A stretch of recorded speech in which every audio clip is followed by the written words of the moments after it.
Welcome to Creative Piecemeal Podcast, a podcast for creatives. I'm your host, Tammy Takeishi. Join me for compelling conversations with artists, actors, authors, musicians, and other creatives about the impact of the creative and fine arts in their lives and our ever-changing world. Thank you for listening.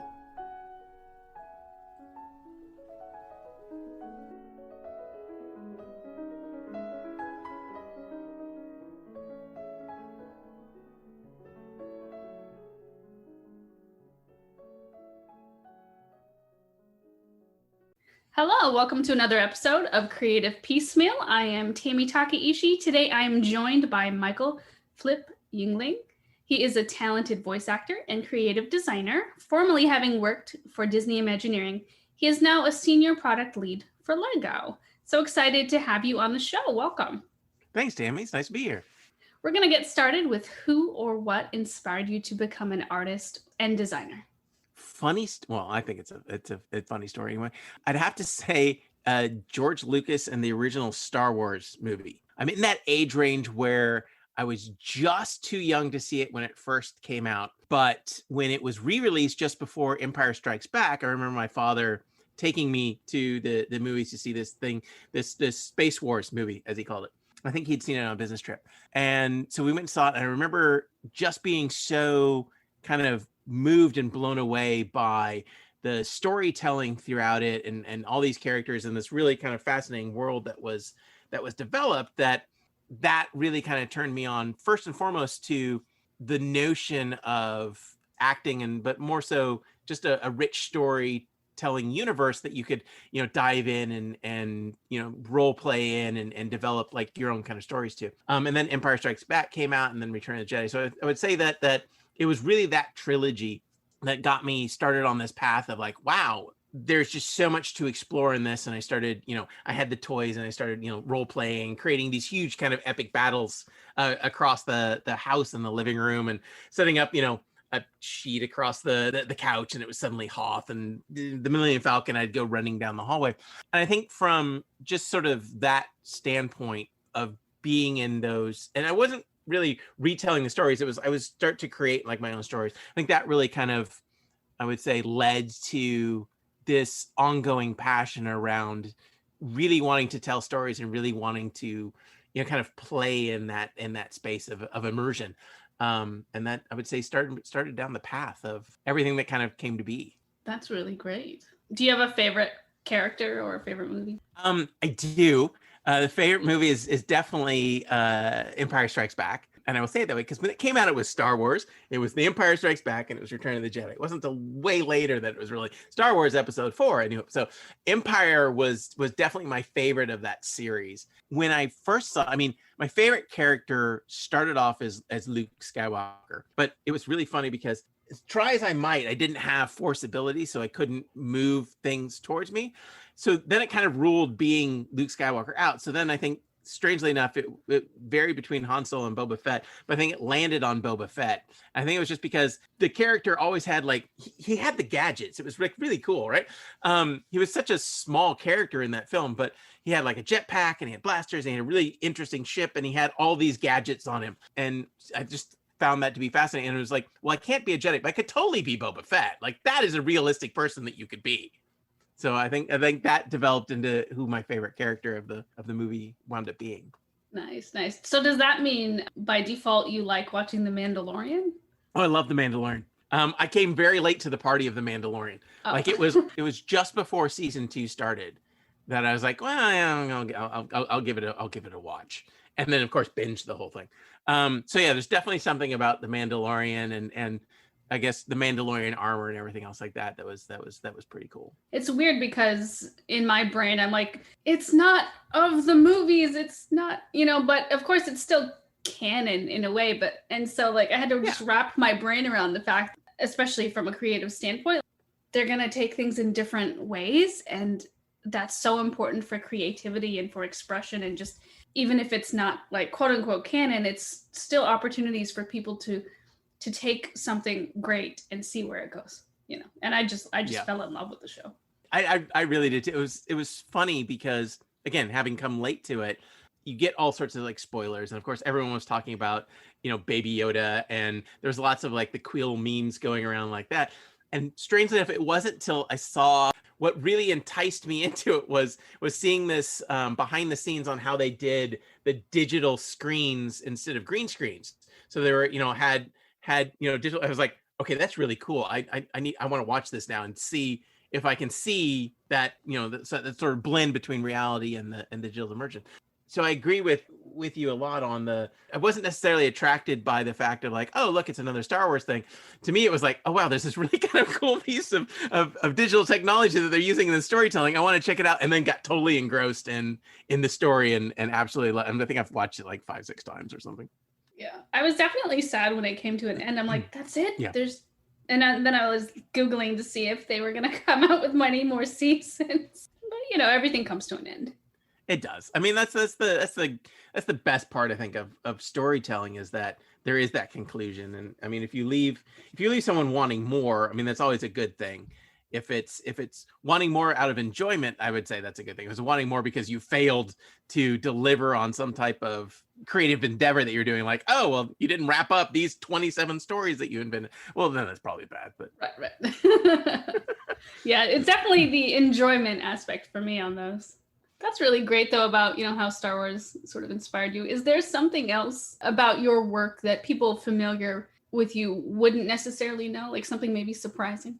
I mean, you touched on it a bit in the bio, but I think two of the surprising things, especially at this point in my career, having moved so far from, kind of where I grew up, is that I have a degree in theater, and then I did do voiceover for a while and I'm a member of the SAG-AFTRA now. And I would say that those two kind of facts are things that most people don't necessarily know about me unless I've kind of told them. But also one of those things, like as soon as you tell it, then everyone's always like, oh yeah, of course, that makes sense.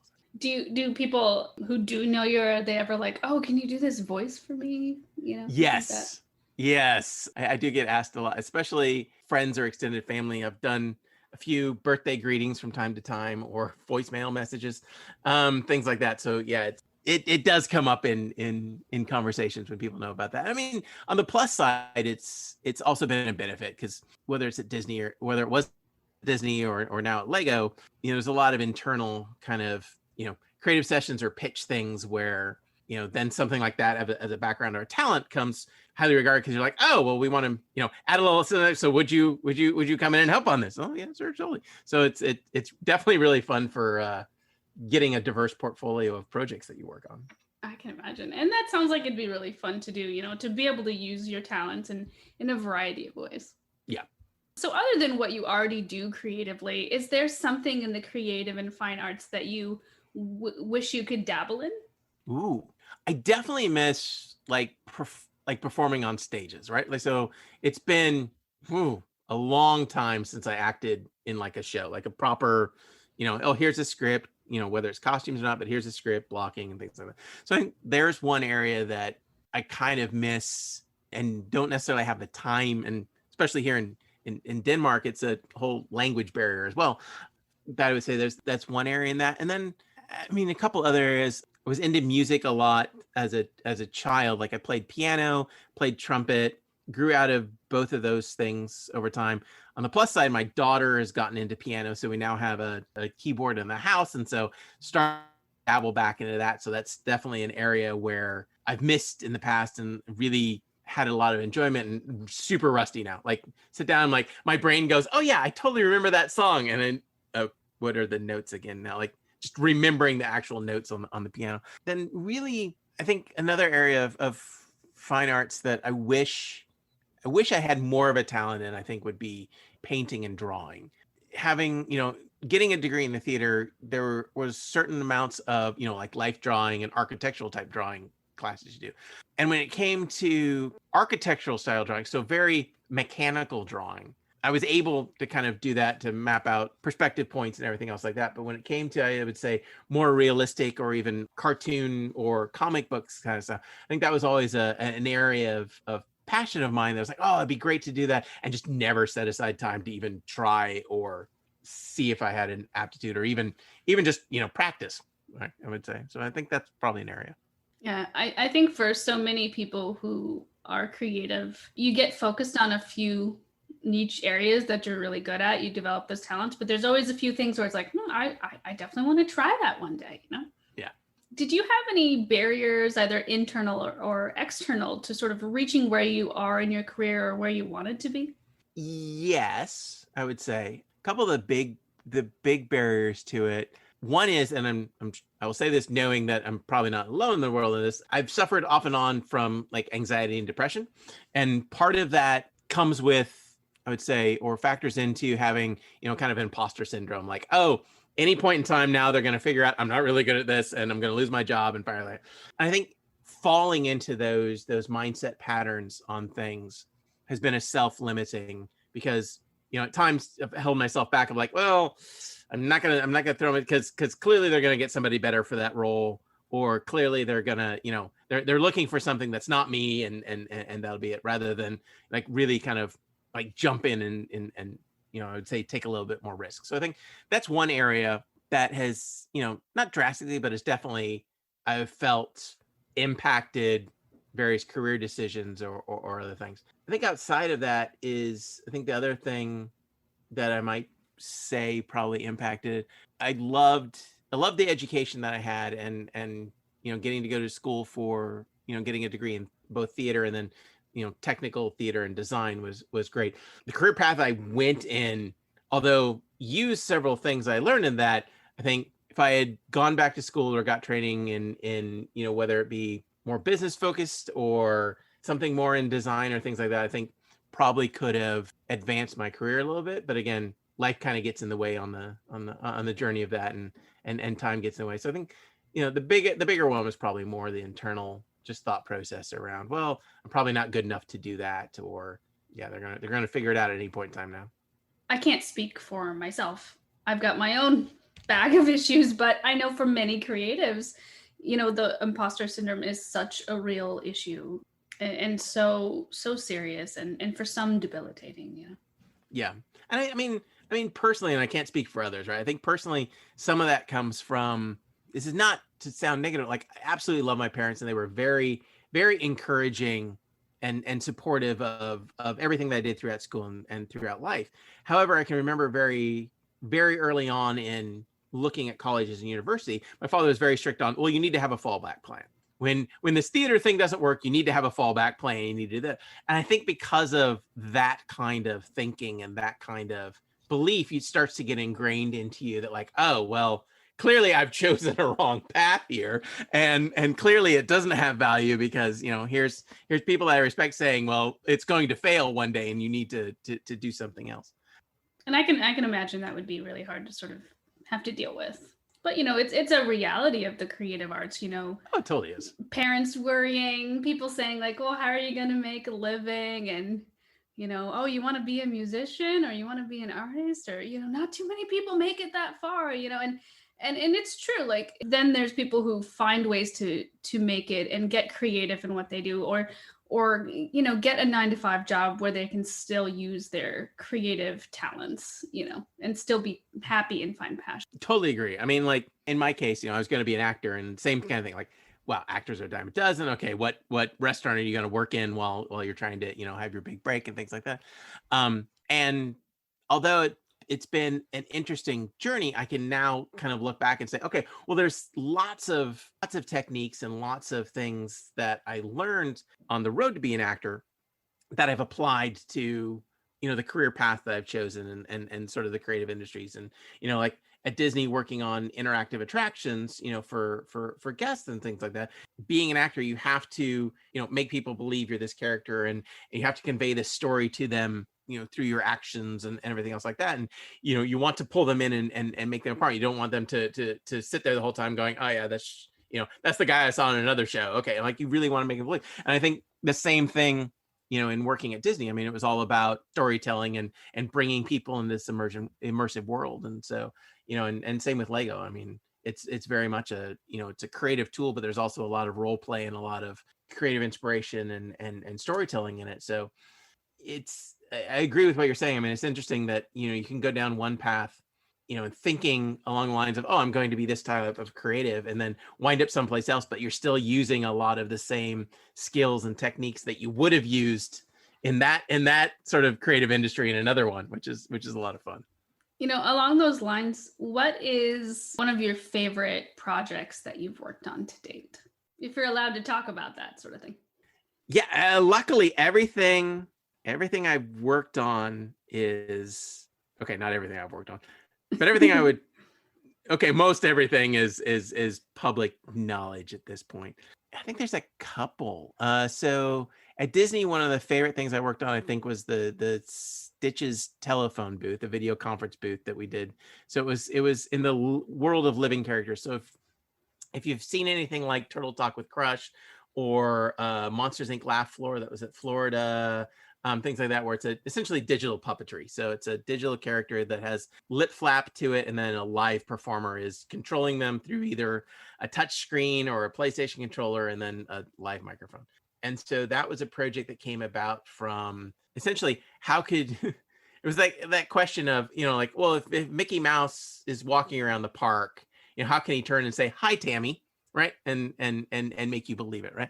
And so it was this project at R&D then, and one of the things that came out of it before Turtle Talk was this Stitches telephone booth that went into innovation in Disneyland. It was a lot of fun. So I think that was definitely one of the highlights. I think another one that was a lot of fun also at Disney was wow, there's been several, was what we called the interactive queue line project. It went into a couple things. So like Soarin' attraction at Epcot in Florida had one. They're basically like queue line interactives or queue line games.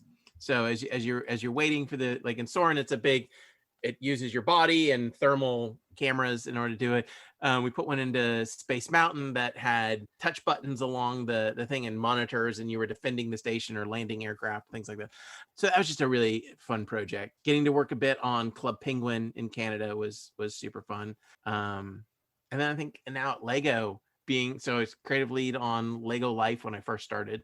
I mean, up until that point, Lego's digital or the Lego company's foray into digital was mostly advert gaming, and then consoles. So we had a few console titles, and then most of it was advertising games. And this was the first project really that was kind of like, okay, well, we want to make a social networking kind of experience for kids, and so that was pretty cool and a lot of fun. That's really great. It sounds like you're able to do a lot of diverse things, and you said that life takes you in different places. Did you ever imagine you would end up working at such a cool places like Disney and Lego? No, not at all. And I feel, again, back to sort of the imposter syndrome, right? I felt, especially at Disney, I felt bad at times because I met people who it was their dream. Like one day, oh, I'm going to work in Imagineering. Just before I got the job at Imagineering, I'd never even heard of Imagineering.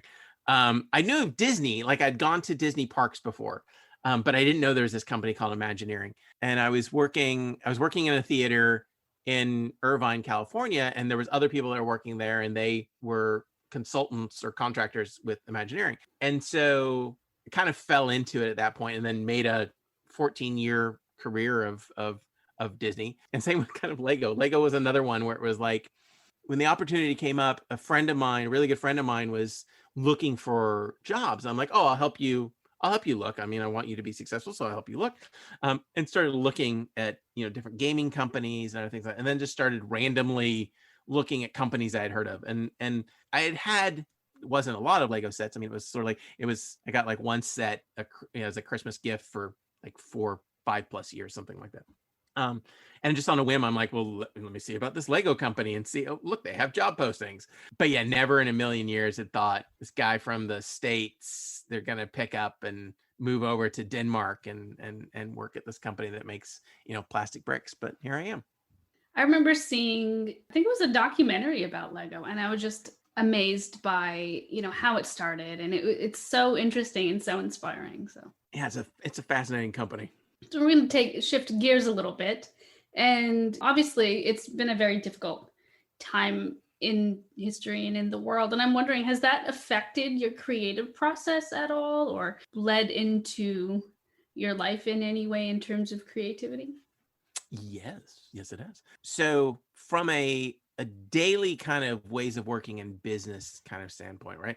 So the team I'm currently on a team that has made a physical and digital experience called Lego Video. It's a music video making tool that uses Lego character minifigures and these tiles that you can scan in to create effects or costume changes and things like that. And you make music videos using universal music tracks. That's a lot of fun. So as a team, we were kind of already set up to kind of work digitally. So from a daily standpoint of meetings or online collaboration, it was easy to kind of transition to a work from home.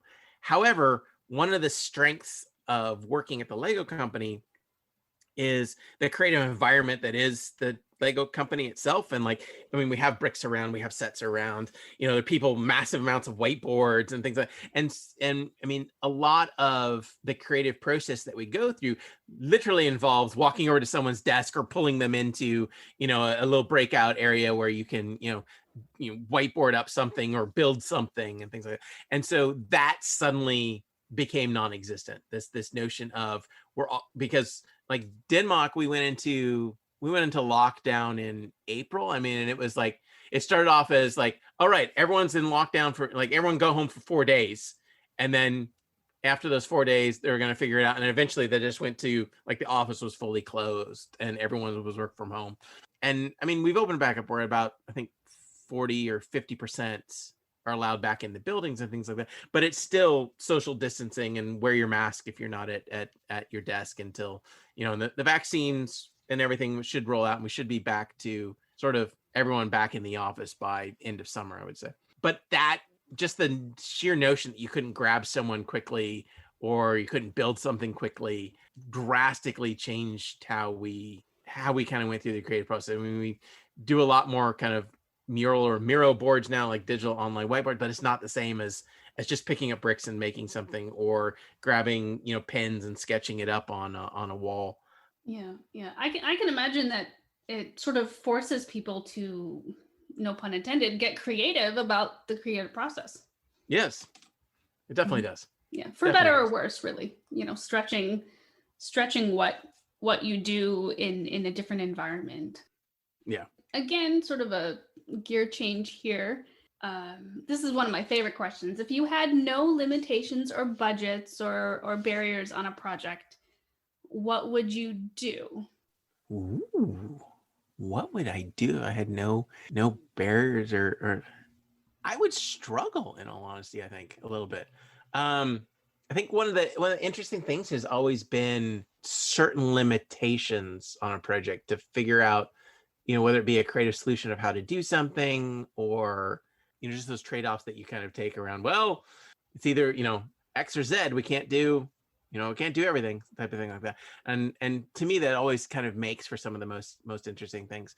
So I honestly think I would struggle a bit in trying to really kind of figure it out, but it's extremely enticing to think about because there have been so many projects that I've worked on where there's that bit of perfectionism where you launch something, you kind of go, it just could have been way so much better. So if I truly had to do a project where there's no limitation on a better thing, it would probably be really, bringing in or collaborating with, other companies or other creatives that I've really admired or been inspired by, and, to see what could really be if put all that together. Yeah. Kind of like the sky's the limit kind of thing. Exactly. What is one common myth or stereotype about your field that you hope to break with your work? Well, I mean, specifically, like one of the areas that we've been working a lot with is this perception that Lego is just a child's toy. I mean, if you look at the demographics of the Lego consumer, right? I mean, you have kids up to about 10, 11, then there's like this gap break. And then if you get them back as an adult, they come back as an adult and do adult things. And what's interesting is especially with the work that we've been doing around, trying to give kids a space where they can share their passions with other kids around the world, framed by Lego bricks and Lego sets and things like that. So I'd say that perception of just because your friends, your friends next to you may not be interested in it, doesn't mean other people aren't interested in it, right? So I think that's one of the work, especially with things like Lego Life, things like video, that we've been doing is really trying to connect kids globally with other kids that have the same kind of passion and interests they have. Yeah, and I mean, I have friends and family members who collect Legos. Like some of them collect them and like keep them in the boxes. Others, get like the Harry Potter sets and they spend time with their families putting them together. Like that's how they bond with their family, Yeah. And I think that's a wonderful thing. Like I really enjoy the idea of building Legos, but I haven't owned any in ages. But I just think it's fascinating what people can come up with, whether it's from a set or just, a pre-designed set or something of their own, And then there's, I think it was like Lego Masters, like this TV show. Mm-hmm. Yeah. I mean, the Lego Masters TV show is pretty incredible. I was just blown away. I've only seen like snippets, but I'm like, I can't believe they can do that with Legos. Yep. It's just so cool. It really is quite a creative tool and medium. I mean, there are people out there that are doing fine art with Lego bricks.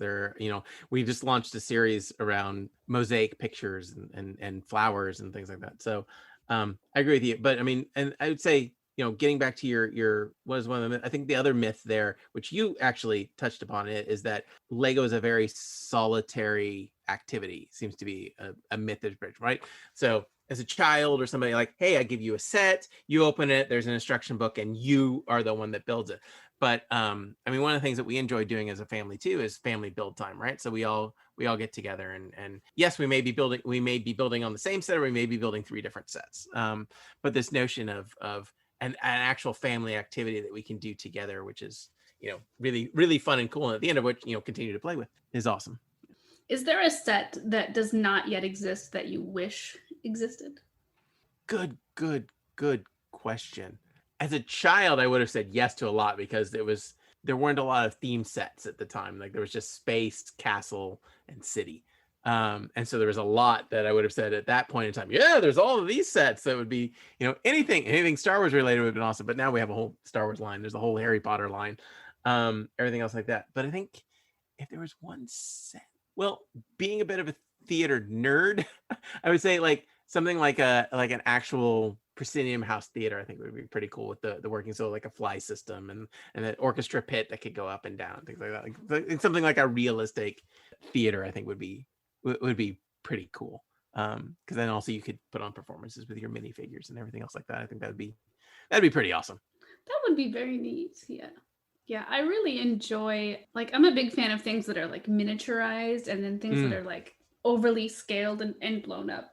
So I think for me, if there was a Lego set like that had not existed before, I would want like really miniature, and I'm sure these might even already exist, I don't really know, like miniature musical instruments, or on the flip side, like ginormous ones, that you could. That would be cool. Yeah, I mean, we have some musical instruments that are like props, but I think an actual buildable working musical instrument that was at a unique scale, I think could be pretty cool. Probably kind of hard to pull off, but definitely neat. Yeah, it would be neat. What is something that you wish you'd known when you sort of first started in your creative career? Most of the pressure I'm feeling, I'm putting on myself. I think that's definitely something that would have helped a lot. There's this constant, I can remember back to, always feeling like, this has to be perfect, or I'm going to let so many people down if I don't finish this on time. And then, so I think in hindsight, that's probably one of the big things that I would tell myself around that. I think the other thing that I would tell myself around the beginning of career is continue to take time to practice my techniques, I think would be the other one, right? So like I can look back and easily see, like in school, there's a lot of emphasis on practicing and experimenting and doing other things. And then you start your career and it's sort of like all delivery focused. And I think there along the way you start to forget of like, like any muscle, right? You need to work out that muscle and you need to practice and you need to, experiment and do other things. And yeah, I think over time kind of forgotten that, that space of, okay, always allow yourself space to experiment and try and practice, because otherwise, before you know it, like years will go on by and you'll be like, oh, I thought I used to be able to do that. Now I can't do that thing anymore. Yeah. That really sneaks up on a person too. Time just flies by. You've been in Denmark for a while now. Are there spaces that you enjoy visiting or places that really spark your creativity there? The water is always a good space. And we have like on the, so Denmark is made up of, we have one sort of giant peninsula area called, Jutland. It's the land that juts out of Germany. And then there's, a couple big islands and a bunch of small islands around. So on the west coast, we have the Atlantic Ocean, right? Yes. No, the Baltic. Is it the Baltic? We have an ocean. I'm horrible with geography right now. There's some water over there. And then we have a bunch of fjords and the Baltic Sea on the east coast. It's the North Sea on the left, on the west coast, I believe. And then we have the Baltic on the right. So we're surrounded by water, which is nice. So I think the water is definitely an area that sparks creativity. Again, I mean, there's just so much about it. It's relaxing, it's in energizing, and then also sparks creativity. I think that's one area. I think another area. So I live in a smallish town. Some of the big cities are definitely pretty cool here. Like Aarhus has a really cool museum-y and art kind of area. Copenhagen's a bit further away. It's about 3 hours, so that's not super convenient to going over and getting inspiring. But definitely some of the nature surroundings here, like just driving through nature constantly, going in between towns, I think is another area of inspiration. And then those are probably the favorites. I can imagine it's just gorgeous, and even if you're not drawing direct inspiration, you're still getting just a good quality of life and time to just unplug. Yeah, it's pretty nice.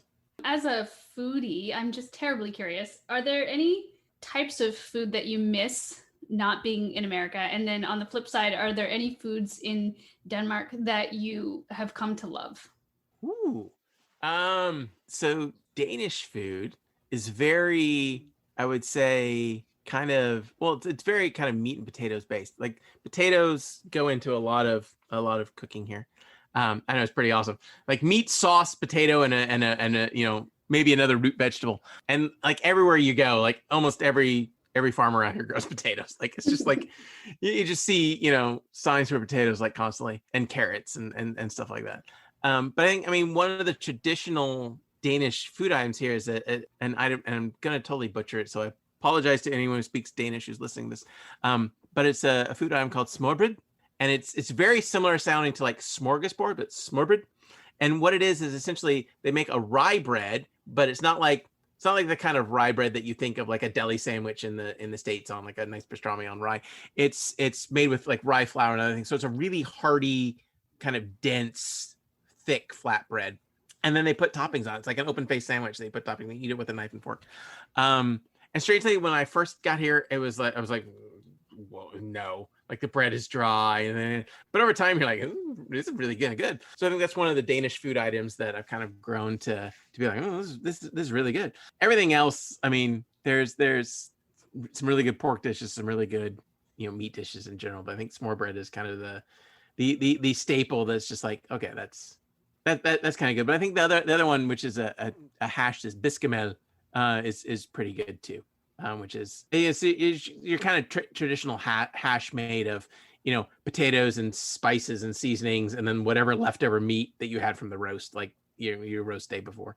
So I really like that. As far as food from the States, so I miss a lot of Mexican and Tex-Mex kind of inspired food here, to the point where like I've learned to make like my own enchilada sauce and other things like that, so I can kind of get somewhere close. And I think just in general, I think food from the States is the variety of kind of international cuisines that you can get in the States doesn't exactly exist here. Like, I mean, over the years since we've lived here, there is a Mexicali food truck that comes to town that a fellow expat family did. There's an Indian food one, and both of those are good. And it feels like you're going to someone's house, not a restaurant. It actually feels like you've gone to their house and they've made, food for you. So that's pretty good. But, and I think part of it is because I don't live in Copenhagen. Like if I lived in Copenhagen, I mean, there's a lot more options, but in little 7,000 person Billund, it's like pizzeria is strangely popular here for some reason. And then, a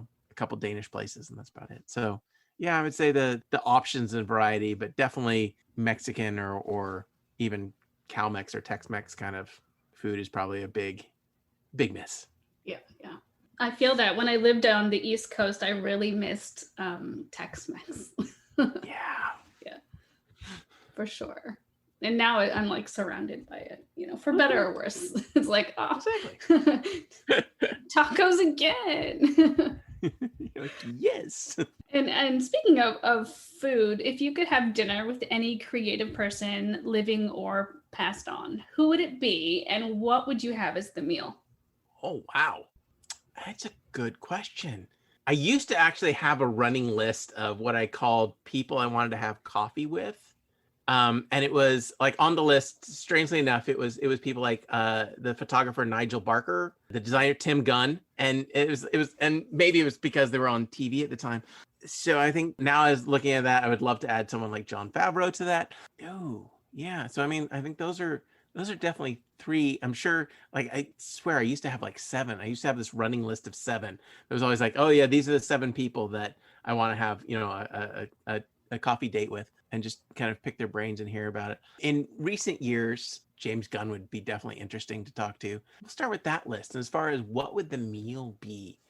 Because like I said, I mean, it was on my list, I was always like, well, I probably wouldn't get a full meal. So at least it was just like coffee and like dessert. So I think I'll stick to that. I think I'll stick with coffee and dessert would be the meal, because it allows you, like, coffee, it gives you like some energy, it tastes good. Dessert, small bites, something like that. And so you're not taking up the whole time just eating. You can actually have a conversation. So I think that's what I would go with. That sounds good. And you can never go wrong with coffee and dessert. You really can't. You really can't go wrong with coffee and dessert. Yeah. Are you more of a cake, cookie, pie? What kind of? Yes. All of the above. all of the above, really, as long as it's good. I was never a big fruit pie. Strangely enough, I mean, like, I guess you can classify banana cream pie as a fruit pie. So I think banana cream pie, like, and like blueberry pie was like, and pumpkin pie is sort of the extent of like the fruit pie kind of thing. So pies, I like pie, but it's probably lower on the list. Cake is good as long as it's moist and it's not overly frosted. But it's hard to go wrong with something like a cookie or like a mousse or something like that. Yeah. Very true. But now I'm terribly curious. How are the desserts in Denmark? Pretty good. They kind of range across the board. So if you like marzipan, you would love pretty much all the desserts here, because there's a huge influx of marzipan. It feels like marzipan and licorice are the kind of the 2 prevailing flavor, and then like a cinnamon swirly thing are kind of the 3 big ingredients that seem to be across desserts here. But they make this dessert that's called which is quite fancy. It's called a rumkulle, and it looks like it's a round ball. And whenever you ask, like, oh, how's it made? They're like, oh, it's made a bit like sausage. It's sort of like all the, like, I know this is not how they do it, although this is how it's described. It's like the leftover ingredients from like the cakes and other things all get mushed up together and into like this ball. And then you just kind of eat it like a cake pop. And so they're kind of unique each time, but they're really good. But yeah, no, I in general, I like the desserts here. Tell you what, between the desserts and the potatoes and the nice nature, I'm definitely gonna have to hop a plane. I think so. Come on over. For sure. Before we go, what does living a creative life mean to you? I think the first part of it means always being curious. So I think there's something around whether it be the move here or working for the company here. I mean there's this level of curiosity of just being able to look at the world of surroundings and see them, I would say, for more than they are, right? So whether it be asking questions or whether it just be curious about seeing new things. So I think there's a certain level of curiosity that comes into everything. For me, the second part that goes hand in hand with that is playfulness. And really, I think it was, I'm gonna totally misquote it. It's probably Mark Twain, but it could have been somebody else around, we don't stop playing because we grow old. We grow old because we stop playing. And see, I'm going to say that saying, I love that quote, and I have no idea who said it. And that's fine, because someone listening to this or we'll look it up later and be like, oh yeah, it was this person. But definitely having a sense of playfulness, right? Because number one, if you take things too seriously, it's just, to me, I've always found that enters into, creativity block of like, oh, yeah. But I think having a sense of play also opens you up to, I'd say, the curiosity side of it, but just makes things more fun and allows you to, get back into that mindset of childhood. Because again, and speaking for myself and I'm gonna say, and speaking for others too, right? Like when you're a child, there's no limit on your creativity, and I fully believe everybody is born creative, and at some point in time, it's squashed down enough by so many other things that you forget that you were creative. So I think keeping that sense of playfulness is one of the things that has led, at least myself, to continuing to live sort of a creative lifestyle is just like never wanting to stop playing. That's fantastic. I completely agree. Like it's so important to, whether it's playing in the kitchen or playing by drawing or playing by like finding new, workouts to do, if that's your passion. There's always creativity in so much of what we do. And like you said, I do think to an extent, things get squashed, but people can find it again. Oh, exactly.